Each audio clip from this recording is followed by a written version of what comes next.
Queridos, vamos então abrir as nossas Bíblias na Epístola de Paulo aos Efésios.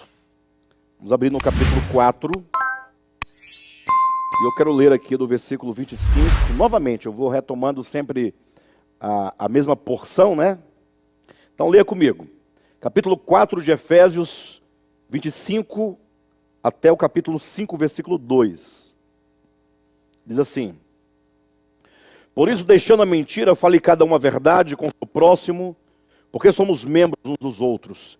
Irai-vos e não pequeis. Não se põe o sol sobre a vossa ira, nem deis lugar ao diabo. Aquele que furtava, não furte mais. Antes trabalhe, fazendo com as próprias mãos o que é bom, para que tenha com que acudir ao necessitado. Não saia da vossa boca nenhuma palavra torpe, e sim unicamente a que for boa para edificação, conforme a necessidade, e assim transmita graça aos que ouvem. E não entristeçais o Espírito de Deus, no qual fostes selados para o dia da redenção.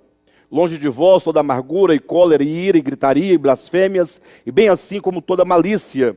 Antes, sede uns para com os outros benignos, compassivos, perdoando-vos uns aos outros, como também Deus em Cristo vos perdoou. Sede, pois, imitadores de Deus, como filhos amados, e andai em amor, como também Cristo nos amou e se entregou a si mesmo por nós, como oferta e sacrifício a Deus, em aroma suave.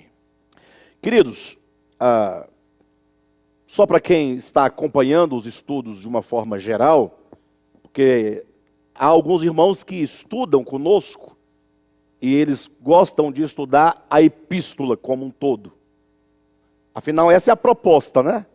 A gente ministra tantos temas dentro de uma epístola, 50 estudos, 60, não é? 30, 40, de modo que no conjunto se tem um estudo amplo de toda a epístola.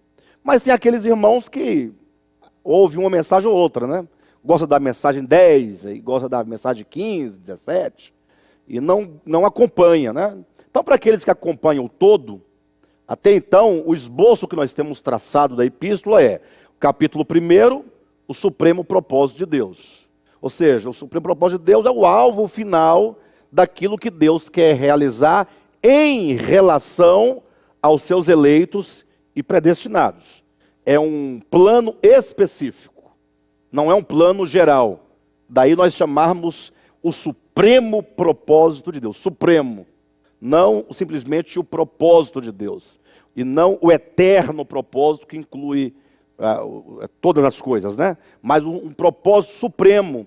Isso porque, quando os irmãos leem o capítulo 1, não tem como deixar de perceber que esse supremo propósito diz respeito a um homem corporativo, Cristo e a igreja, constituindo ali no capítulo 1, a igreja, os eleitos e predestinados de Deus, formando o corpo de Cristo, Cristo cabeça, e se nós temos um cabeça e um corpo, temos, portanto, um homem. E esse homem é um homem corporativo, é um homem coletivo, é um homem profético, como está em Efésios capítulo 1, debaixo de cujos pés todas as coisas estarão sujeitas. Aquilo que é dito lá em Gênesis capítulo 1, não é, sobre Adão, para reinar sobre toda a terra, governar sobre todas as coisas, se cumpre na pessoa do Cristo cósmico de Deus.